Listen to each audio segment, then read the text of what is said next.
Assalamualaikum warahmatullahi wabarakatuh. Perkenalkan, nama saya Makfiratul Ramadhani, NIM 220404501065, kelas C, program studi bimbingan dan konseling, jurusan Psikologi Pendidikan dan Bimbingan, Fakultas Ilmu Pendidikan, Universitas Negeri Makassar. Nah, pada kesempatan kali ini saya akan menampilkan video keterampilan eksplorasi masalah di mana saya berperan sebagai konseli, konselor, dan observer. Selamat menyaksikan. Coba Nafira cerita deh sama Ibu, apa yang menjadi permasalahan Nafira akhir-akhir ini? Jadi Bu, akhir-akhir ini saya merasa tidak bisa belajar dengan baik. Banyak sekali yang mengganggu pikiran saya, Ibu. Oh begitu. Kalau boleh tahu apa yang menyebabkan Nafira pikirannya bisa terganggu? Jadi Bu, saya merasa sangat dikekang oleh orang tua saya, Bu. Karena orang tua saya ingin saya segera pulang ke rumah setelah perkuliahan selesai. Namun saya harus belajar kelompok terlebih dahulu karena saya kan mau menghadapi mid semester. Jadi saya harus memaksimalkan pembelajaran Ibu. Oh, jadi di sini Nafira mau belajar kelompok dengan teman-teman Nafira, tetapi orang tua Nafira itu tidak mengizinkan dan hal itu membuat Nafira kesal ya. Nah, padahal tujuan Nafira itu untuk belajar kelompok itu tentunya untuk mempersiapkan ujian semester nanti, begitu ya? Betul Ibu, bagaimana saya tidak kesal? Orang tua saya selalu saya ingin tetap di rumah. Saya kan sudah semester 3. Nah, sementara mid semester tinggal dikit lagi, 1 minggu lagi.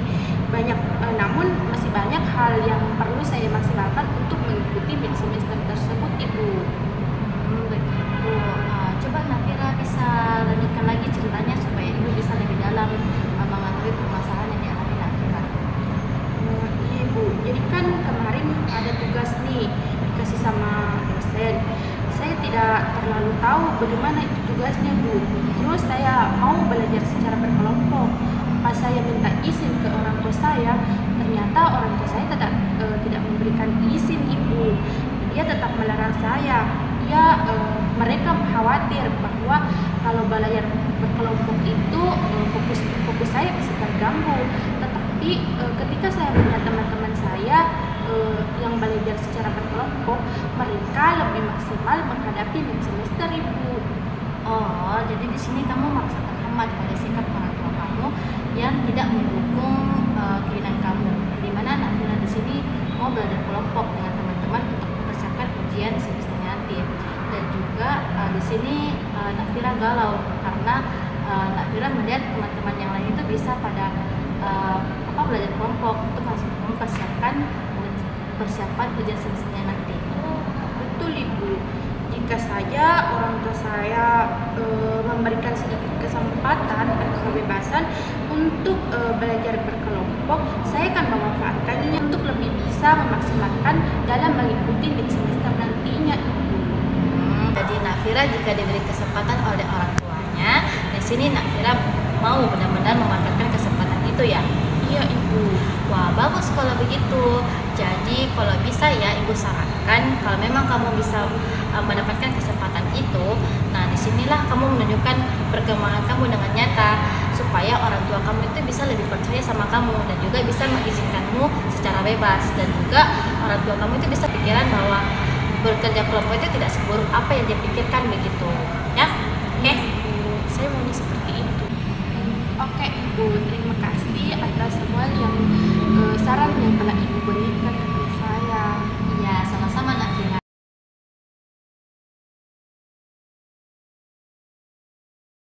Di video kali ini saya akan merefleksikan diri saya berperan sebagai konseli. Saat saya berperan sebagai konseli, konselor memberikan respon terhadap uraian yang saya sampaikan secara kronologis, mengartikan bahwa konselor memberikan tanggapan sesuai urutan peristiwa yang telah terjadi.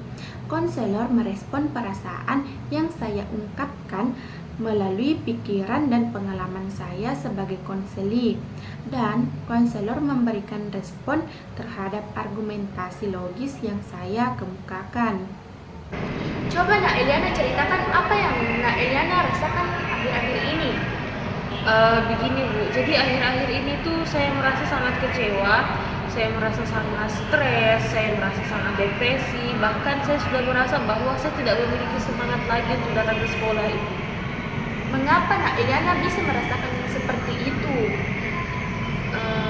Saya merasa seperti ini Bu karena pernah kejadian bahwa ada barang yang hilang di kelas Ibu, dan pada saat itu saya tidur di kelas, dan secara otomatis karena saya adalah orang terakhir dan sendiri di kelas pada saat itu, jadi mereka berpikir bahwa saya yang mengambil barang itu, saya yang mencuri barang itu Ibu. Jadi saya diasingkan di kelas Ibu.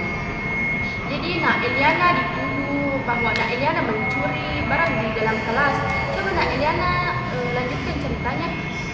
Nah, karena saya dituduh mencuri Ibu, dan teman-teman saya juga tidak mempercayai apa yang saya katakan, alasan apa yang saya berikan, saya sudah speak up, saya sudah bela diri, tetapi teman-teman tidak ada yang percaya Ibu. Mereka tetap berpikir bahwa kalau saya yang mengambil barang itu. Padahal Ibu, saya ini dari kecil diajar oleh orang tua saya untuk tidak pernah mengambil barang-barang yang bukan milik saya Ibu. Tetapi teman-teman saya menuduh saya melakukan hal itu, sedangkan selama saya bersekolah tidak ada satu kali pun saya pernah menyentuh barang-barang mereka Ibu. Kok bisa mereka berpikir seperti itu Ibu? Dan pernah satu waktu Ibu, ada pembagian kelompok di kelas. Nah, pada saat itu karena teman-teman saya merasa bahwa saya ini pencuri, tidak ada yang mau berteman dengan saya, sehingga kan saya tidak ada teman kelompok Ibu. Jadi saya merasa sangat sedih. Kok saya diasingkan atas hal yang tidak saya lakukan Ibu. Jadi Nak Eliana merasa diasingkan oleh teman-teman Nak Eliana karena telah dituduh mencuri. Padahal yang sebenarnya Nak Eliana tidak seperti itu. Iya Ibu, saya tidak seperti itu, dan saya tidak pernah mengambil barang-barang mereka. Dan yang paling parahnya Ibu, guru kelas dan wali kelas itu tidak membela saya loh Bu. Mereka juga berpikir demikian.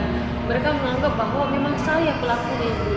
Padahal bukankah seharusnya Ibu sebagai seorang guru, mereka itu menjadi penengah untuk menyelesaikan masalah ini. Tetapi apa yang terjadi, mereka justru menuduh saya juga melakukan hal itu. Jadi saya merasa benar-benar kecewa akan sekolah ini. Saya merasa benar-benar kecewa atas guru-guru yang sudah saya anggap sebagai orang tua saya justru tidak mempercayai saya Ibu. Jadi Nak Eliana merasa sangat kecewa terhadap guru Nak Eliana karena di mana seorang guru harus menjadi penengah untuk menyelesaikan masalah ini, justru guru tersebut tidak mempercayai Nak Eliana.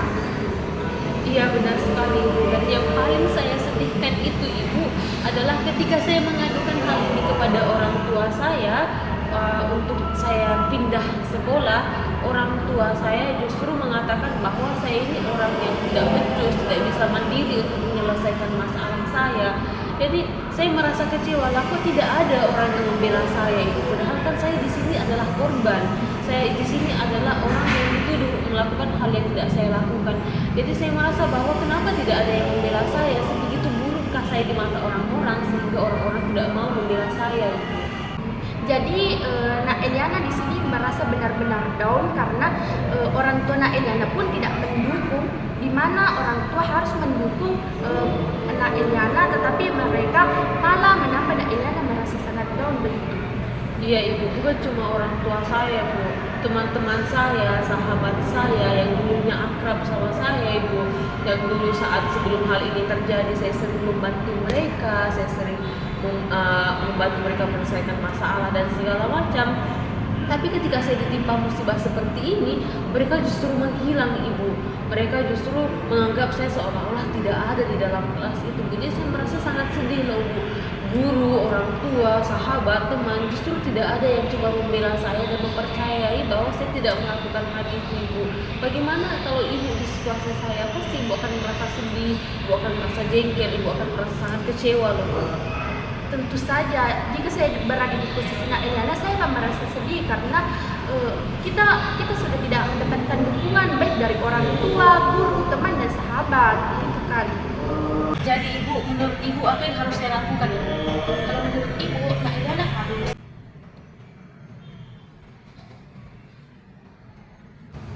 Selanjutnya, refleksi saya ketika berperan sebagai konselor.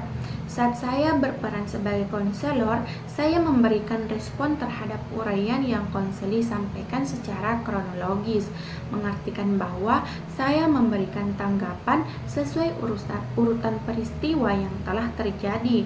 Saya merespon perasaan yang konseli ungkapkan melalui pikiran dan pengalaman konseli, dan saya memberikan respon terhadap argumen yang logis terhadap apa yang dikemukakan oleh konseli.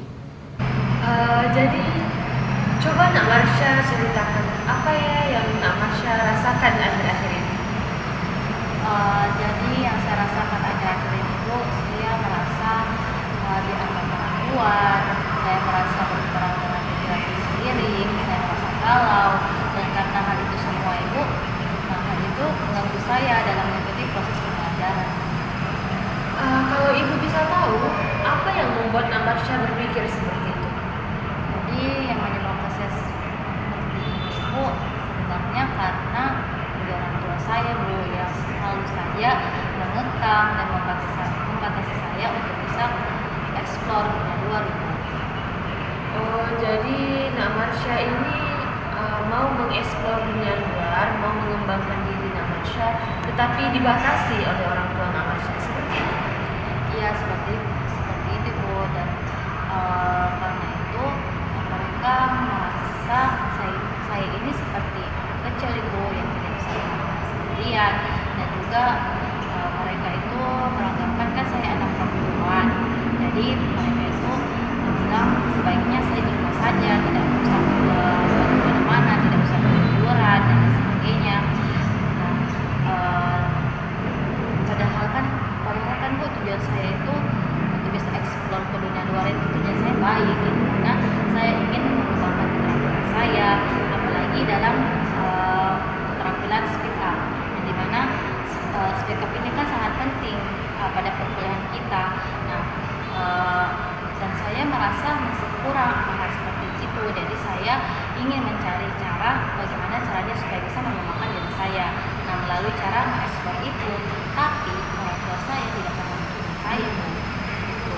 Oh, jadi Nak Marsha merasa khawatir karena Nak Marsha berpikir bahwa kemampuan diri Nak Marsha ini masih kurang, dan Nak Marsha ingin mengembangkan kemampuan diri Nak Marsha, tetapi karena itu Nak Marsha merasa dibatasi oleh orang tua Nak Marsha karena Nak Marsha ini perempuan, sedangkan Nak Marsha juga masih mau mengeksplor dunia luar tanpa harus membawa gender seperti itu. Ya, seperti itu, mereka itu selalu melihat saya seperti anak kecil, dan juga mereka melihat saya seperti anak perempuan, dan juga kadang itu mereka itu menganggap saya di luar itu kayak pacaran apalah sebagainya, padahal saya tidak seperti itu Ibu. Nah, padahal tujuan saya keluar itu tentunya untuk mengembangkan keterampilan saya, bagaimana itu bisa bermanfaat ke depannya Ibu, begitu. Dan sampai saat ini saya merasa khawatir, dan saya merasa gagal dalam untuk perkuliahan karena saya begitu masih kurang dalam speak up Ibu, begitu. Seperti itu. Bisa Nak Marsha lanjutkan lagi ceritanya? Iya Bu, saya sadar saya masih anak-anak, tapi kan apa salahnya coba untuk bisa mandiri. Nah, untuk bisa mandiri, untuk bisa mencari cara untuk bisa mengembangkan keterampilan saya, dan tentunya dengan cara mengeksplor ke dunia luar. Nah, tapi saat ini saya masih bingung kenapa kedua orang tua saya masih melarang saya, padahal kan niat saya bagus, dan juga saya juga punya hak sendiri Bu, dan mereka sepertinya tidak punya hak untuk melarang saya, begitu. Oh, jadi Nak Marsha merasa kalau Nak Marsha ini mau hidup lebih mandiri, mau menentukan keputusan hidup Nak Marsha sendiri, sedangkan orang tua Nak Marsha tidak bisa melarang Nak Marsha karena Nak Marsha lebih berhak, seperti itu ya? Iya Bu, apalagi kan kemarin itu ada organisasi besar-besaran, dan mereka itu ada open recruitment, dan saat itu saya ingin sekali masuk organisasi itu Bu, cuman orang tua saya bilang nggak usah ikut begitu dan lain sebagainya, dan hal itu membuat saya sedih Ibu, dan sampai sekarang saya masih marah sama orang tua saya karena tidak bisa memberikan hak saya sepenuhnya, begitu Ibu. Oh iya, jadi Nak Marsha merasa bahwa Nak Marsha terlalu dikekang seperti itu. Nak Marsha mau mengembangkan diri, tetapi tidak bisa, orang tua Nak Marsha selalu membatasi Nak Marsha, mau ikut organisasi juga tidak dipisahkan, apalagi orang tua selalu menganggap Nak Marsha ini anak-anak, terutama Nak Marsha ini cewek, sehingga tidak bisa kemana-mana sendiri, seperti itu ya. Iya Bu, seperti itu. Andaikan saja orang tua saya bisa mengizinkan saya, tentunya saya akan memanfaatkan kesempatan ini Bu. Nah apalagi saya berusaha benar-benar mengembangkan diri saya, dan juga saya akan menunjukkan bahwa saya bisa. Tapi ya kembali lagi, orang tua selalu mengangkat saya seperti itu. Ya, Nak Marsha juga menunjukkan bahwa Nak Marsha bisa ya. Iya, gitu Ibu. Terakhir yaitu refleksi atau hasil saya ketika berperan sebagai observer. Dalam merespon isi, saya memberikan ketiga-tiganya poin 5 karena menurut saya sangat sesuai, di mana konselor memberikan respon terhadap uraian yang disampaikan oleh konseli secara kronologis, dan konselor mengidentifikasikan bagaimana satu peristiwa atau tindakan menyebabkan peristiwa lainnya. Terus konselor mendengarkan dengan penuh perhatian apa yang dikatakan oleh konseli. Selanjutnya yaitu merespon perasaan. Dalam merespon perasaan, yang pertama merespon perasaan permukaan yang diungkapkan konseli. Saya memberikan poin 5 karena menurut saya sangat sesuai, karena konselor mencoba merenungkan perasaan yang diungkapkan oleh konseli. Selanjutnya yaitu merespon perasaan terselubung di balik pernyataan konseli. Saya memberikan poin 5 karena menurut saya sangat sesuai, di mana konselor mengundang konseli untuk berbicara lebih banyak tentang perasaan konseli. Selanjutnya yaitu merespon perasaan yang diungkapkan melalui pengalaman konseli. Di sini saya memberikan poin 4 karena menurut saya sudah sesuai, di mana konselor memahami perasaan yang muncul melalui pengalaman konseli. Selanjutnya yaitu merespon perasaan yang diungkapkan melalui pikiran konseli. Saya memberikan poin 5, menurut saya sangat sesuai karena konselor memahami dengan cermat apa yang dikatakan konseli tentang pemikiran mereka. Selanjutnya yaitu merespon makna. Pada poin A, merespon makna, yaitu memberikan respon terhadap pikiran yang diungkapkan konseli, saya memberikan poin 4. Menurut saya sudah sesuai karena konselor mencoba merenungkan kembali pikiran konseli. Selanjutnya poin B, memberikan respon terhadap argumentasi logis yang dikemukakan konseli. Saya memberikan poin 4, menurut saya sudah sesuai karena konselor memberikan respon terhadap argumentasi logis yang dikemukakan konseli. Dan C, terakhir memberikan respon terhadap argumentasi tidak logis yang dikemukakan konseli. Saya memberikan poin 1, menurut saya sangat tidak sesuai karena konselor tidak memberikan respon terhadap argumentasi tidak logis yang dikemukakan oleh konseli. Nah, mungkin itu saja tanggapan saya di video kali ini. Lebih dan kurangnya mohon dimaafkan. Terima kasih. Assalamualaikum warahmatullahi wabarakatuh.